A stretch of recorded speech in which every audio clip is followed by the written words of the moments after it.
ఈరోజు మరి నేను ఒక పోలీస్ ఆఫీసర్గా ఇక్కడికి రాలేదు, నేను ఒక తెలంగాణ ప్రాంతానికి చెందిన వ్యక్తిగా కూడా ఇక్కడికి రాలేదు, నేను ఒక బాబాసాహెబ్ అంబేద్కర్ ఒక కాంశీరామ్ వారసుగా మరి కాంశీరామ్ 25 ఆగస్టు 2003 నాడు ఒక సందేశం ఇస్తారు. అది ఆల్మోస్ట్ చివరి సందేశం అనేది. ఈ మనవాద వ్యవస్థను మార్చడానికి మన మహాపురుషులు మహాత్మా పూలే, సాహు మహారాజ్, పెరియార్, నారాయణ గురు, డాక్టర్ బిఆర్ అంబేద్కర్లు నిరంతరం కృషి చేశారు. వారి జీవిత కాలం సరిపోలేదు. నేను ఈ సమాజాన్ని మార్చడానికి నా జీవిత సర్వస్వాన్ని మీ ముందుంచి నా జీవిత కాలం అంతా కృషి చేశాను. నా జీవితం కూడా సరిపోలేదు, కానీ నేను మీ అందరినీ తయారు చేశాను. మీరే ఉద్యమ వారసులు. మీ మీదనే ఈ ఉద్యమ బాధ్యత ఉంచుతున్నాను. ఎట్టి అడ్డంకులు వచ్చినా ఎదిరించి ముందరికి వెళ్ళండి అన్నాడు. ఒక కాంశీరామ్ వారసుడుగా ఈరోజు మేము ముందర నిలబడ్డాను. అయితే కాంశీరామ్ వారసుడుగా ఉండడానికి అర్హతలు కేవలం రాజకీయాల్లోనే ఉండాల్సిన అవసరం లేదు అని చెప్పి మాత్రం మీకు చెప్పాలని అనుకుంటున్నాను. రాజకీయాలు చాలా ఇంపార్టెంట్. రాజకీయాలు మన జీవితానికి చాలా చాలా ముఖ్యం. అవే మన ప్రపంచ గమనాన్ని శాసిస్తాయి. కానీ కేవలం రాజకీయాల వల్లనే 4000 సంవత్సరాల క్రితం ఉన్న మన వైభవం అనేది మళ్ళీ వస్తుందా అంటే దానికి ఆన్సర్ మాత్రం కాదు అని మాత్రం నేను చెప్పాలనుకున్నాను. ఇది నా ఆత్మ. అది మీరు కొంతమంది ఏకీభవించవచ్చు, ఏకీభవించకపోవచ్చు. బట్ ఈ వాస్తవం మెసేజ్ చెప్పాలని మాత్రం నేను ఇక్కడికి వచ్చాను. ఈరోజు మేమందరం కూడా సాంఘిక సంక్షేమ గురుకుల విద్యాలయాల్లో, హాస్టళ్లలో, ట్రైబల్ వెల్ఫేర్ హాస్టల్లో, బీసీ వెల్ఫేర్ హాస్టల్లో చదువుకున్న విద్యార్థులం అందరం కలిసి ఒక నెట్వర్క్గా తయారయ్యాం. స్వేరోస్ నెట్వర్క్ అని. ఈ స్వేరోస్ అనేది నెట్వర్క్ పెట్టినప్పుడు చాలా మంది కూడా ఈ స్వేరోస్ అంటే ఏంటంటే అని అడిగారు. నేను అన్నాను సోషల్ వెల్ఫేర్. ఏరో అంటే ఆకాశమే హద్దు. లాటిన్లో, గ్రీక్లో ఏరో అంటే అట్మాస్ఫియర్, దాని తర్వాత ఆకాశం. అంటే ఒకప్పుడు పాతాళానికి తొక్కిన మేము ఆకాశం వైపు కూడా పోగలం అని నిరూపించడానికి మా స్కూల్స్లో దళిత అనే పదం నిషేధించాం. దయచేసి నన్ను క్షమించండి. ఎందుకంటే దళిత అనే పదం చాలా ఇంక్లూజివ్గా పెట్టిన పదం. ఎందుకంటే మాల అనకుండా, మాది అనకుండా, లంబాడి అనకుండా, ఎరుకలు అనకుండా, మాస్టిన్ అనకుండా, రకరకాల కులాల పేరుతో పిలవకుండా, కులాల పేరుతో అంటే పెట్టడమే కాకుండా ఆ కులానికి అసోసియేట్ అయిన వృత్తుల పేరుతో కించపరిచి చివరికి మనమే కించపరుచుకునే స్థాయికి తీసుకొచ్చిన ఈ సమాజం నుంచి, ఈ బంధనాల నుంచి వెళ్ళిపోవాలని మా ఐడెంటిటీని మళ్ళీ మేము రీడిఫైన్ చేసుకొని మేము ఈ ప్రపంచంలో మా కొత్త రోల్ ఏమిటి, 21వ శతాబ్దం కాదు, 22వ శతాబ్దం కాదు, 4.5 బిలియన్ సంవత్సరాలు ఈ మిల్కీ వే అనే ఒక గెలాక్సీ ఎన్ని బిలియన్ సంవత్సరాలు ఉంటుందో ఆ బిలియన్ సంవత్సరాల్లో మా పాత్ర ఏమిటని నిర్వచించుకోవడం కోసం 2000 ఈ 20వ శతాబ్దంలో మేము ఏ పేరుతో మేము పిలుచుకోవాలని చెప్పేసి ఆ స్వేరో పేరుతో పిలిచడం జరిగింది. అందుకొరకు నేను దళిత అనే పదం వాడనందుకు దయచేసి నన్ను క్షమించండి. కానీ నేను మిమ్మల్ని ఒకటే క్వశ్చన్ అడగదలుచుకున్నాను. ఈరోజు మీ దాంట్లో దళిత అన్నప్పుడు మీ లోపల ఎంతమందికి ఛాతీతో గర్వంతో ఉప్పొంగిపోతుందో ఒకసారి చెప్పండి. ఎంతమందికి బడుగు అని అంటే మీ దాంట్లో ఎంతమంది గర్వంగా ఛాతీ ఉప్పొంగి నిజంగా నేను బడుగును అని గర్వంగా చెప్పుకునే పరిస్థితి మీ రక్తం ఎందుకు ఉప్పొంగడం లేదు? నిన్న అని అంటే ఎందుకు మీ రక్తం ఉప్పొంగడం లేదు? ఒకసారి ఆలోచించండి. మైనారిటీ అంటే మీ రక్తం ఉప్పొంగుతుందా? లేదు. ఎట్లా మైనారిటీ, ఎట్లా బడుగు, ఎట్లా బలహీన, ఎట్లా నిన్న, ఎట్లా దళిత?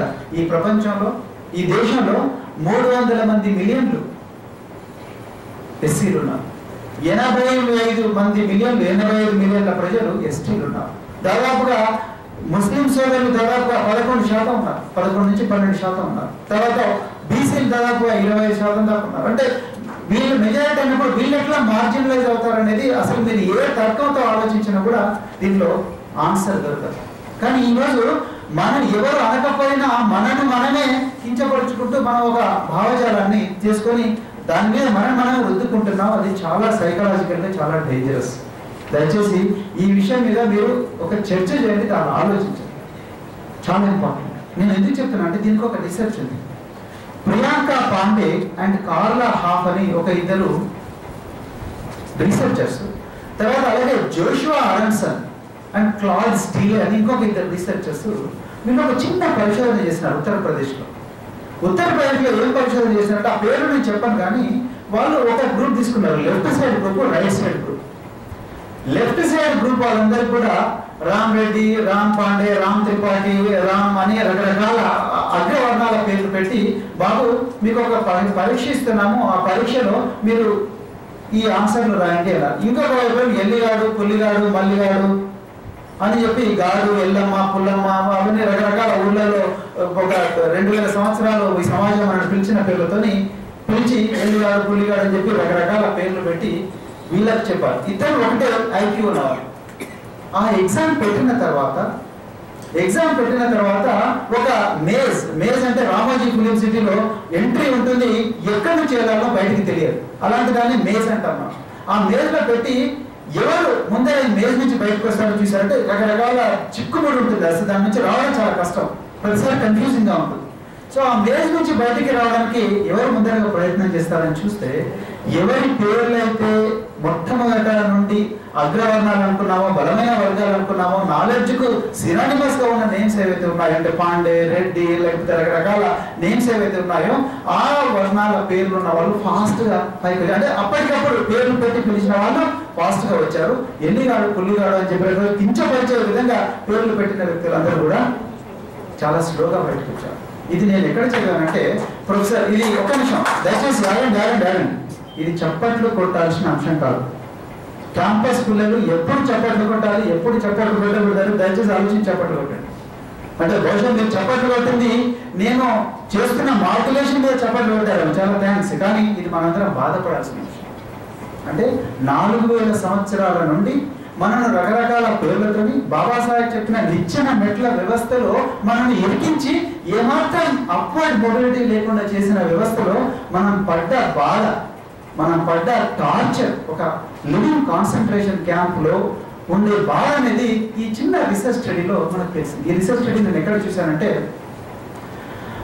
ఐడెంటిటీ ఎకనామిక్స్ అని చెప్పేసి ప్రొఫెసర్ జార్జ్ అటర్లాఫ్ అని చెప్పేసి నోబెల్ బహుమతి గ్రహీత, యూనివర్సిటీ ఆఫ్ కాలిఫోర్నియా బర్క్లీలో చదువు చెప్తున్నట్టుంది అతను ప్రిన్స్టన్ యూనివర్సిటీ ప్రొఫెసర్తో కలిసి రాశాడు. దాన్నే professor Sukhdev Thorat university grants commission chairman blocked by caste అని చెప్పేసి దాంట్లో ఆయన వివరించాడు. సో నేను ఎందుకు చెప్తున్నట్టే ఏదో కలగని చెప్పడం లేదు, మీ ప్రొఫెసర్ మిమ్మల్ని డిమాండ్ చేసినట్టుగా నేను రీసెర్చ్ సోర్స్ ఇచ్చి మరి మీ అందరికి కూడా చెప్తున్నాను. ఇది మొట్టమొదటి. అంటే దయచేసి కనీసం కాంశీరామ్ జయంతి రోజునైనా, లేకపోతే బాబాసాహెబ్ అంబేద్కర్ జయంతి రోజున, లేకపోతే మన గొప్ప గొప్ప వ్యక్తులను స్మరించుకునేటప్పుడు మనం ఎలాంటి పేర్లు పెట్టుకోలేని మనల్ని పిలుచుకోవాలన్న విషయం మీద బాగా మేధావులమైన మనకు ఆ స్పష్టత ఉండాలనే విషయంలో మాత్రం దయచేసి మీ అందరికీ మనవి చేస్తున్నాను. రెండవది, మేము ఈరోజు ఉదయం 5 గంటలకు, ప్రతిరోజు ఉదయం 5 గంటలకు లేస్తాం, కానీ ఈ రోజు మాత్రం చాలా మంది ఉదయం 5 గంటలకే లేసాం. ఎందుకంటే ఈ రోజు నుంచి మేము భీమ దీక్ష స్టార్ట్ చేశాం. భీమ దీక్ష అంటే ఏమిటి?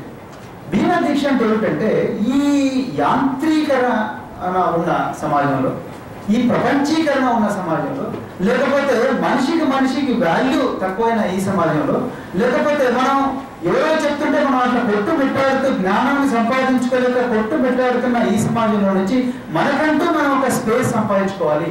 మరి బాబాసాహెబ్ అంబేద్కర్ చూపించిన మార్గం ఏమిటి అనేది చాలా మంది క్లారిటీ ఉండదు. నిజంగా ఇందులో అన్హిలేషన్ ఆఫ్ క్యాస్ట్ అనే బుక్ ఎంతమంది చదివారని నేను ఇప్పుడు మిమ్మల్ని దయచేసి క్వశ్చన్ అయితే అడగను, కానీ చాలా మంది చదివి ఉంటారు. సో ఆ అన్హిలేషన్ ఆఫ్ క్యాస్ట్ చదవకుండానే మేము అంబేద్కర్ ఇస్తున్నామని చెప్పుకునే వ్యక్తులు ఎన్నో భయంకరమైన ఉపన్యాసాలు అవన్నీ ఇస్తున్న ఈ విషయంలో మనకంటూ మనం ఒక ఇంటలెక్చువల్ స్పేస్ సంపాదించుకోవాలి. నేను ఎందుకంటే చెప్పాను, కేవలం రాజ్యాధికారం వల్లనే మనం అంతా అభివృద్ధి చెందుతాము అని అనుకోవడం అనేది చాలా ఫెలోషియస్ ఆర్గ్యుమెంట్. దాంతో నాకు ఈజీ కాదు. అట్లంటే జార్ఖండ్ మరి కూడా ముఖ్యమంత్రి అయినప్పుడు తొందరగా డెవలప్ అయి ఉండాల్సిందే.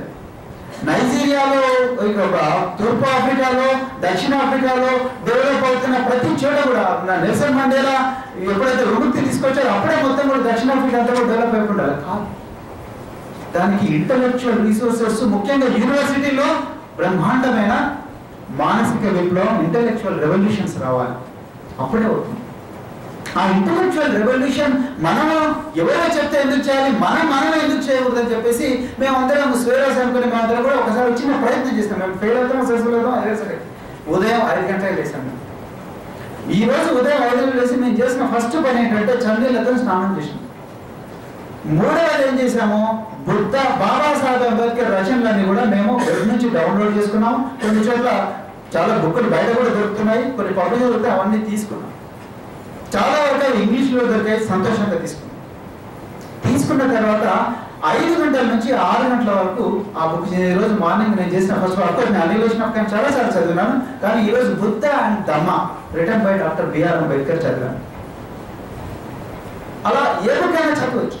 నేను ఎందుకు చెప్తానంటే మనకు ఆ ఇంటలెక్చువల్ స్పేస్ అంటే అనిలేషన్ ఆఫ్ క్యాస్ట్ లో డాక్టర్ బిఆర్ అంబేద్కర్ ఏ విధంగా ఈ ప్రపంచంలో ఈ సోకాల్డ్ మార్జినలైజ్ సెక్షన్ జరిగిన అన్యాయాన్ని జాక్పాట్ బండలు ముందు ఏ విధంగా సులభంగా వివరించడానికి రీసెర్చ్ చేశాడనేది నిజంగా నేను ప్రపంచంలో చాలా గొప్ప గ్రంథాలు కూడా చదవడానికి ప్రయత్నం చేశాను. కానీ అంత తక్కువ 40 పేజీల్లోనే 4000 సంవత్సరాల పాటు జరిగిన అన్యాయాన్ని వివరించగలిగాడు డాక్టర్ బిఆర్ అంబేద్కర్. ఇదొక ప్రతి ఒక్కరు కూడా చదవాల్సిన అవసరం. అది చదివిన తర్వాత నేను మా అమ్మాయికి ఇచ్చాను. మా అమ్మాయి పేరు స్వేచ్ఛ. ఆ అమ్మాయికి ఇచ్చాను. ఆ అమ్మాయి 2 పేజీలు చదివి చెప్పేసి నాన్న ఇది చాలా మంచి బుక్ అని. మా అమ్మాయి 8th క్లాస్. చాలా మంచి బుక్. లాంగ్వేజ్ చాలా చక్కగా ఉంటుంది, టఫ్గా ఉంటుంది, బట్ చాలా అట్రాక్టివ్ లాంగ్వేజ్. చాలా అంటే చాలా గొప్ప లాంగ్వేజ్. ఆ బుక్ చదివాను.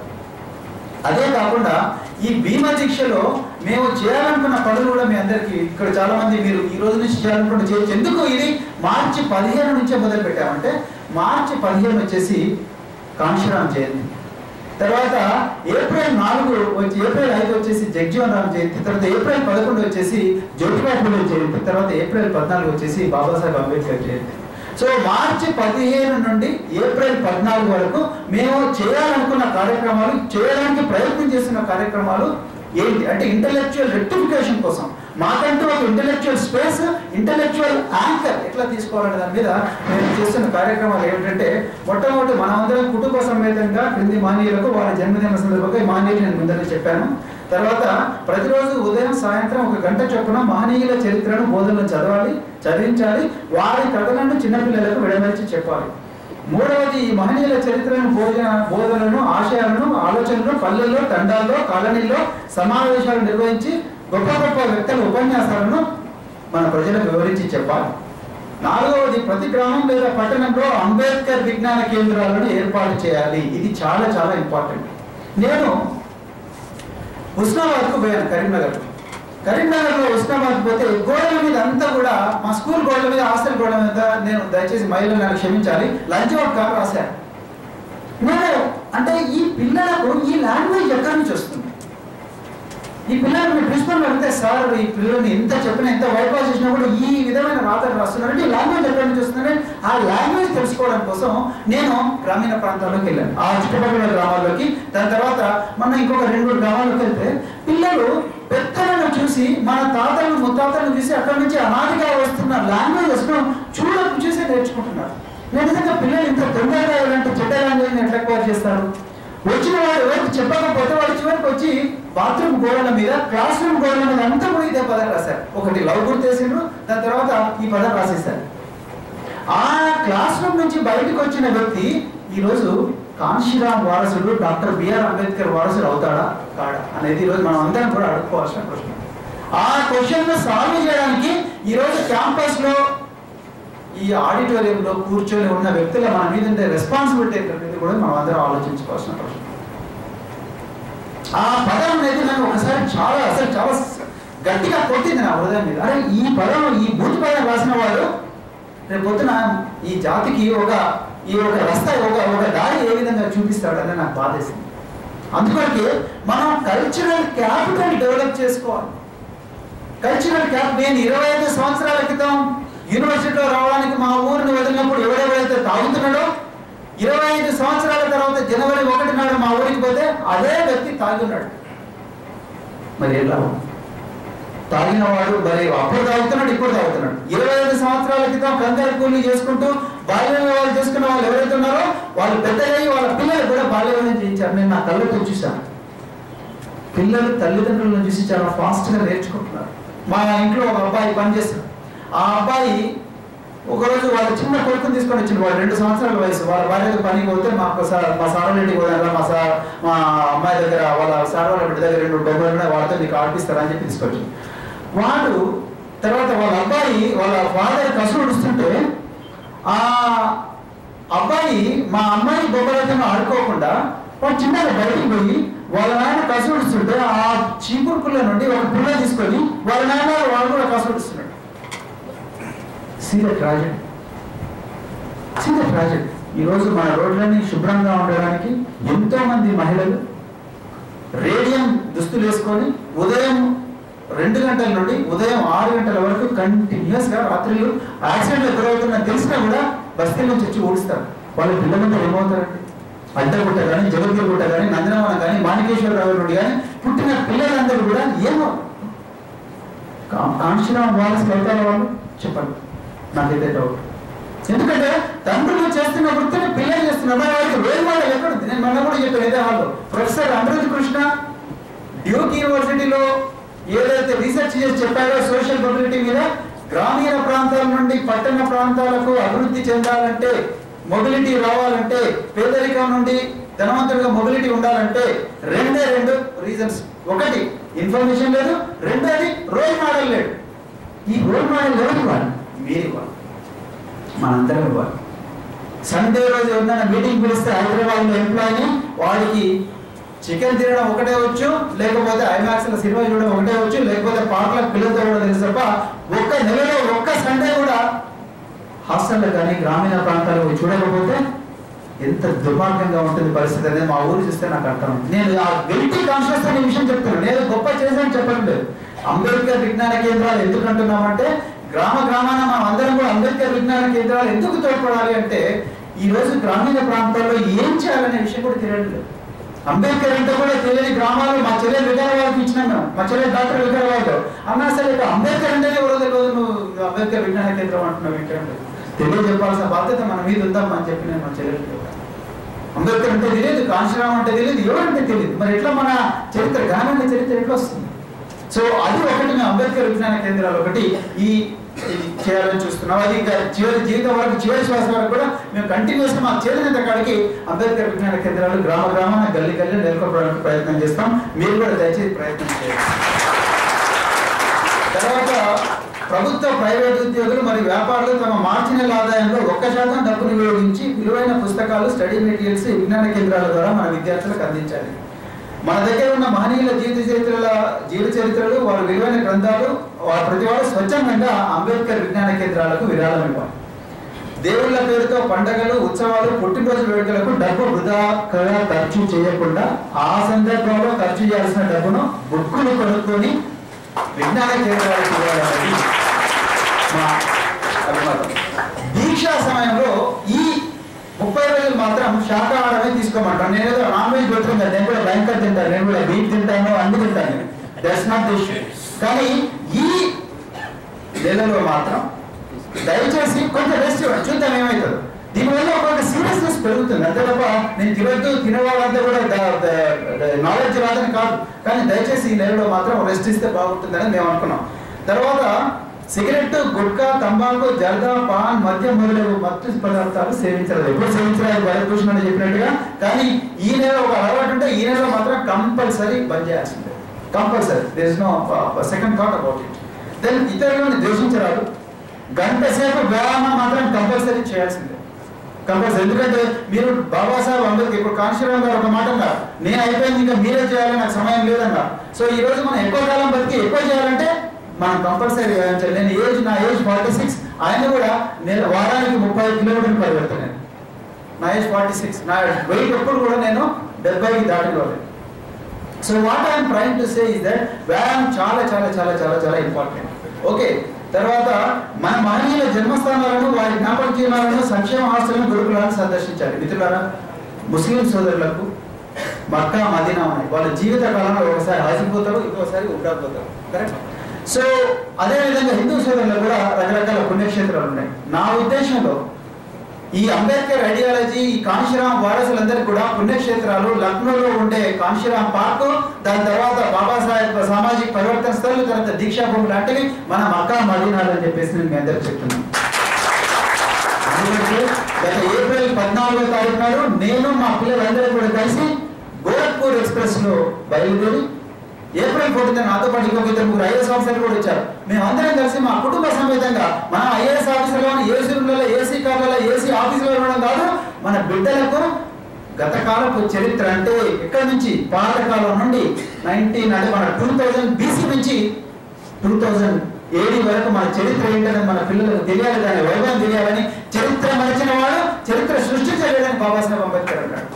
ఆ చరిత్ర మా పిల్లలకు చెప్పడానికి నేను మా పిల్లల్ని మేమందరం కూడా చాలా మంది ఆఫీసర్లు మా పిల్లలకు తీసుకుపోయి అక్కడ తీసుకుపోయి ఎంత గొప్ప చరిత్ర ఉంది, ఎంత గొప్పగా చక్కగా చేశారనేది మీరు ఒకసారి చూస్తే చాలా బాగుంటుంది.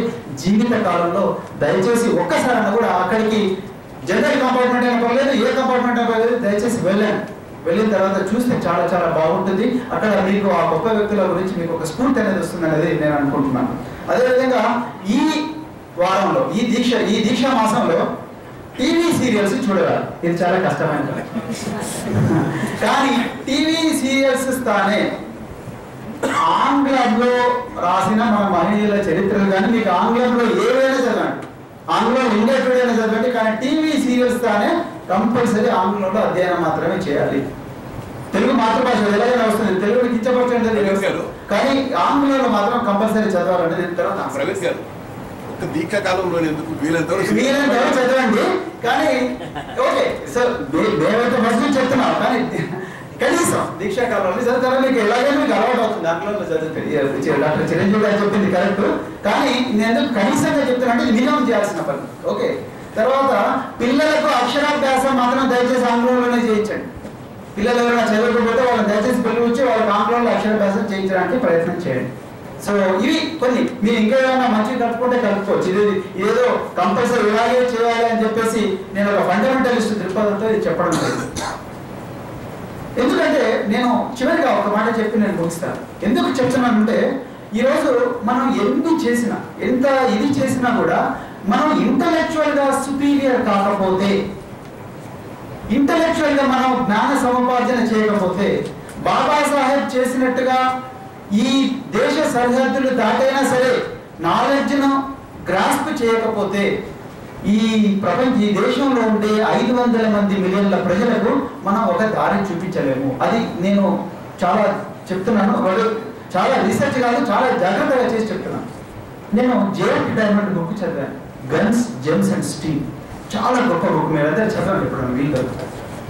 జేఎఫ్ డైమండ్ బుక్ చాలా చాలా గొప్ప book, guns and gems and steel. 1400 సంవత్సరంలో పెరు దేశంలో ఇంకా ఎంపైర్స్, వాళ్ళ గొప్ప గొప్ప రాజులు, 10,000 మంది సైనికులు ఉన్న రాజులు, వాళ్ళు ఈటలు విల్లంబులు పట్టుకొని యుద్ధాలు చేసి వాళ్ళ చాలా గొప్పగా మాచిపిచ్చి పర్వతంలో గొప్ప గొప్ప కొండలు కట్టుకొని చాలా బాగా ఉన్నారు, గొప్పగా ఉన్నారు. బంగారం, వజ్రం, వైడూర్యాలు అన్నీ ఉండేవి ఒకటి. వాస్తవం ఇదంతా కూడా. స్పెయిన్ నుంచి ఒక 180 మంది తుపాకులు పట్టుకొని బయలుదేరుతారు. స్పెయిన్ లో అప్పటికే కొలంబస్, అమెరికా అదంతా కూడా సౌత్ అమెరికాలో గొప్ప గొప్ప ఆస్తులు ఉన్నాయి, అందరికి తెలిసిపోయింది. ఎట్లా చేసి వెళ్ళగొట్టాలని చెప్పేసి 180 నుంచి 200 మంది పోతారు. పోయి ఆ 180 మంది కేవలం తుపాకులు పట్టుకొని కటనార్క్ అని చెప్పి ఒక ప్లేస్కి పోతారు. పోయిన తర్వాత అక్కడ ఈ 10,000 మంది ఉంటారు. వాళ్ళ 10,000 మందికి నాయకుడు ఎవరంటే అటహుల్పా. సో ఈ అటహుల్పా చాలా అట్టహాసంగా వాళ్ళందరినీ 180 మంది వచ్చి నా కళ్ళ ముందర పడండి అంటే, ఇక్కడ ఉండే కమాండర్ వాడు తెలివిగా ఆ కళ్ళ ముందర పడడానికే వస్తున్నాము అని పోతాడు. పోయిన వెంటనే ఆ 180 మంది, ఆ 10,000 మంది ఈటలు విల్లంబులు ఉన్న వ్యక్తుల మీద ఒక్కసారి తుపాకులతో దాన్ని కాల్పులు చెప్తారు. 14,000 సంవత్సరం అంటే 10వ శతాబ్దంలో. ఎక్కడో అక్కడ కక్క వికలైపోతారు. అటహుల్పాను బంధిస్తారు. ఈ 180 మంది బంధించి తీసుకొని వాడి దగ్గర ఉన్న బంగారాన్ని మొత్తం దొచ్చేస్తారు. బంగారం వెళ్ళి అప్పటి నుంచి స్టార్ట్ అయిన దోపిడీ, వలసవాదం ఇప్పటి వరకు కూడా స్పెయిన్ లో అంటే దక్షిణ అమెరికాలో అలాగే జరుగుతుంది. అక్కడ ఉండే బంగారం గనులు కానీ, వెండి గనులు కానీ, రాయి గనులు కానీ మొత్తం కూడా కొల్లగొట్టి స్పెయిన్ కు, యూరోప్ కు తీసుకొని వచ్చారు. నేను చెప్పాలనుకున్నది ఏమిటంటే, ఎవరి దగ్గరైతే సుపీరియర్ నాలెడ్జ్ ఉందో, ఎవరి దగ్గరైతే సుపీరియర్ టెక్నాలజీ ఉందో, ఏ జాతులైతే తమను ఇంటలెక్చువల్ గా తమను తాము వృద్ధి చేసుకుంటాయో, శుద్ధి చేసుకుంటాయో, ఏ జాతులైతే తమ సంస్కృతిని తమను తామే ఒకరి మీద ఆధారపడకుండా అభివృద్ధి చేసుకుంటాయో ఆ జాతులే కాంశీరామ్ వారసులు, ఆ జాతులే అంబేద్కర్ వారసులు. ఇది చాలా చాలా రెస్పాన్సిబుల్. ఈరోజు మనం నువ్వు తప్పు చేసావు, నువ్వు మమ్మల్ని 2000 సంవత్సరాల నుంచి దోపిడీ చేసావు అని ప్రతిసారి కూడా మనం టైం వేస్ట్ చేస్తున్నాం.